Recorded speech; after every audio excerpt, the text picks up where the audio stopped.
प्रिय छात्रों नमस्कार।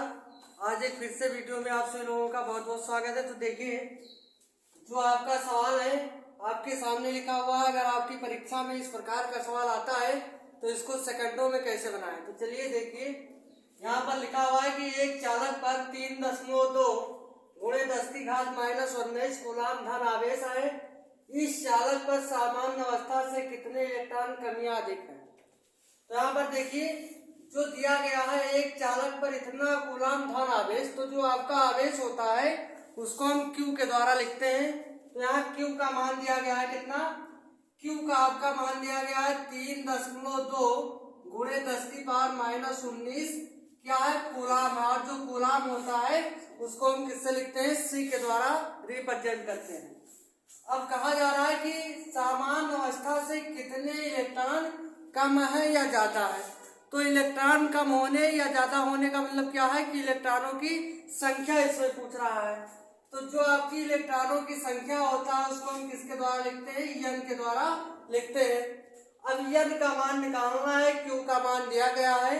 तो ये देखिए, इसमें Q और n में जो संबंध होता है वो क्या होता है, Q बराबर n गुणे में ये आपका सूत्र होता है। तो Q आपका क्या हो गया, Q आपका आवेश हो गया, n का मतलब है इलेक्ट्रॉनों की संख्या और E का मतलब होता है इसका एक इलेक्ट्रॉन। तो जो आपका E फॉर इलेक्ट्रॉन है इसका मान होता है 1.6 गुणे 10⁻⁻19। यानी अगर आपके सूत्र में E का प्रयोग किया जा रहा है तो E के स्थान पर आपको क्या लिखना है, 1.6 गुणे 10⁻⁻19 ही लिखना है। अब आपका सूत्र क्या बना, आपका सूत्र बना Q बराबर n गुणे में E। ठीक है भैया। अब देखिए यहाँ जो इधर लिखा है n गुणे E, इसको हम आगे लिख लेंगे और Q को इधर हम पक्षांतर कर देंगे। अब हमें n का मान निकालना है तो n अपने स्थान पर और Q अपने स्थान पर। E देखिए यहाँ गुणा कर रहा है, इस तरफ आएगा तो क्या करेगा, भाग करेगा। यानी जब इलेक्ट्रॉन कम हो या ज्यादा हो या फिर इलेक्ट्रॉनों की संख्या निकालने की बात आए तो जो आप सूत्र लगाओगे क्या लगाओगे, n बराबर Q बटा E।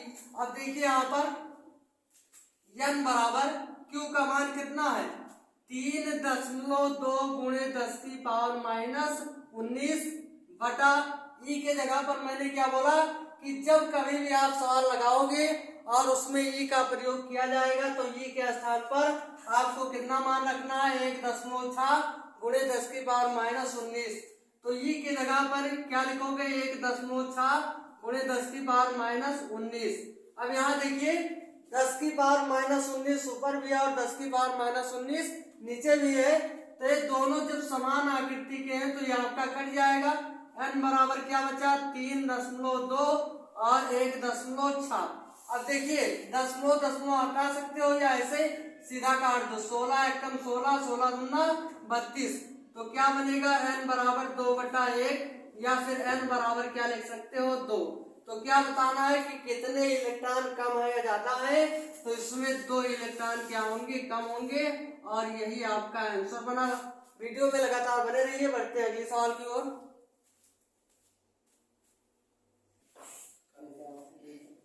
देखिए भैया, दूसरा सवाल जो आपका है क्या लिखा हुआ है, एक चालक से होकर 0.5 एम्पीयर की धारा बह रही है।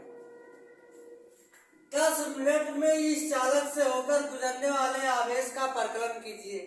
तो इसमें आपकी जो धारा है कितना है, 0.5 एम्पीयर है और समय जो आपको दिया गया है कितना, 10 मिनट दिया गया है। आवेश का परिकलन करना है। तो सबसे पहले आप ये जानिए कि जो धारा होता है, धारा के बराबर होता है आपका आवेश बटा समय। धारा के बराबर क्या होता है, आवेश बटा समय। ये आपका बना फार्मूला यानी सूत्र होता है। अब जो धारा है उसको हम किससे लिखते हैं, I के द्वारा लिखते हैं, आवेश को Q के द्वारा और समय को T के द्वारा हम लिखते हैं। अब यहाँ देखिए, इसका बटा 1 मान लीजिए, 1 और जब Q का आप कैसे गुणा करोगे तो Q हो जाएगा I और जब T का गुणा करोगे तो I गुणे में क्या हो जाएगा, T। यानी जब आपको आवेश का मान निकालना हो उसमें धारा और समय दिया हो तो क्या करोगे, Q बराबर I गुणे T का प्रयोग आप करोगे। अब देखिए यहाँ जो धारा दिया गया है कितना दिया गया है, धारा का मान है आपका 0.5 और क्या दिया गया है एम्पियर। तो जो आपका एम्पियर होता है उसको हम ए के द्वारा लिखते हैं। फिर कहा गया है 10 मिनट में, कितने मिनट में, 10 मिनट में। तो समय जो आपका है टी का मान कितना, 10 मिनट दिया गया है। अब देखिए जो आपका समय होता है उसको हम मिनट में नहीं सेकंड में लिखते हैं, क्योंकि समय का जो मात्रक होता है सेकंड होता है, मिनट नहीं। तो यहाँ देखिए अगर आप जानते हो कि एक मिनट में कितना होता है, एक मिनट में 60 सेकंड होता है। तो अगर 10 मिनट की बात की जाए तो इसको क्या करोगे, 60 से गुणा करोगे तो 6 एकन्नम 6, यानी कितना हो जाएगा, 600 हो जाएगा। यानी 60 को जब आप 10 से गुणा करेंगे तो कितना हो जाएगा, 600 हो जाएगा और बनेगा आपका सेकंड। तो यहाँ देखिए जो आपका मिनट है इसको किसमें, सेकंड में व्यक्त कीजिए। तो यहाँ से आपका क्या बनेगा, ये 600 हो जाएगा, कितना हो जाएगा, 600 और सेकंड बनेगा आपका। अब देखिए आपका सूत्र आपके सामने लिखा हुआ है Q बराबर I गुणे T। तो I का मान कितना है, I का मान है 0.5, T का मान कितना है 600। अब देखिए भैया यहां से आप दशमलव हटा सकते हैं तो एक जीरो आपका इधर से क्या होगा, कट जाएगा। तो क्या बनेगा, Q बराबर इधर बचेगा 5, इधर कितना बचा 60। तो क्या लिखोगे, 6 पंचे 30 और एक जीरो आपका 300 हो जाएगा। और आवेश का मात्रक आपका क्या होता है, कूलम। तो ये आपका हुआ आंसर। देखिए कोई भी जब आपको फिजिक्स का सवाल दिया जाता है तो उसको बहुत ही आसान तरीके से आप बना सकते हो, लेकिन कब, जब सबसे पहले जो मान दिया जाता है उसको आप लिखो। जैसे यहाँ पर देखिए क्या कहा गया कि एक चालक से होकर इतना एम्पियर की धारा बह रही है। तो सबसे पहले आपको पता होना चाहिए कि जो धारा है उसको हम आई के द्वारा लिखते हैं। अब यहाँ समय दिया गया कितना, 10 मिनट का समय दिया गया है। तो जो समय होगा उसको किससे लिखेंगे, टी से लिखेंगे। और यहाँ पर क्या पूछ रहा है, आवेश का परिकलन कीजिए, यानी क्यू का मान निकालना है। अगर आपको याद है कि Q बराबर I गुणे T होता है तो डायरेक्ट यहाँ से लिख करके आप अपना आंसर बना सकते हैं। तो वीडियो में लगातार बने रहिए, बढ़ते हैं अगले सवाल की ओर।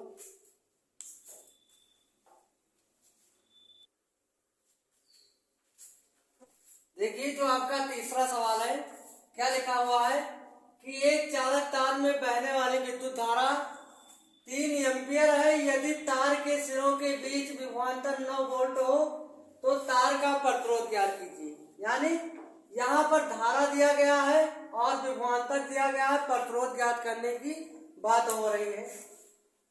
तो आपने पढ़ा था ओम का नियम। जो ओम का नियम होता है क्या होता है, B बराबर आई आर होता है आपका।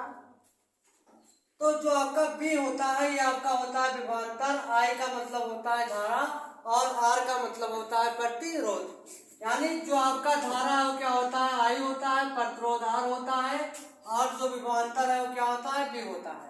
यानी विद्युत धारा को I से लिखते हैं, प्रतिरोध को R से लिखते हैं और विभवांतर को किससे लिखते हैं, B से लिखते हैं। और इन तीनों के बीच में जो संबंध होता है, जो सूत्र होता है, B बराबर आई आर का होता है।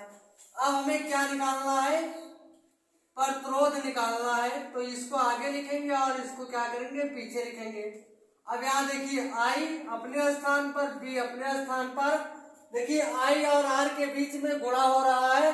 अगर R को बराबर के इस पार लाएंगे तो क्या करेगा, वो भाग करेगा। लेकिन क्या हम R नहीं लाएंगे, धारा लाएंगे, क्योंकि R का मान निकालना है। तो यहाँ पर ये आपका सूत्र बनेगा प्रतिरोध निकालने के लिए। जो प्रतिरोध निकालने के लिए सूत्र बनेगा R बराबर B बटा I। अब देखिए क्या बना, R बराबर B बटा I। अब जो आपका मान दिया गया है, विभवांतर कितना कहा गया है, 9 वोल्ट, तो 9 लिख दीजिए। धारा कितना है, 3 है तो 3 लिख दीजिए। अब इसको काट दीजिए, 3 एकम 3, 3 त्रिका 9। तो R बराबर कितना हो जाएगा, 3 हो जाएगा। और जो आपका प्रतिरोध होता है इसका मात्रक क्या होता है, इसका मात्रक आपका ओम होता है। क्या होता है, ओम। ये आपका बना आंसर। तो अगर इस तरीके से आपकी परीक्षा में सवाल पूछा जाता है तो सबसे पहले जो मान दिया जाएगा उसको आपको लिखना है, फिर सूत्र देखना है कि सूत्र हमारा क्या होता अगर सूत्र आपको पता है तो मान दे करके उत्तर आप बड़े आसानी से ला सकते हो। तो मिलते हैं अगले वीडियो में, तब तक के लिए ओके बाय बाय।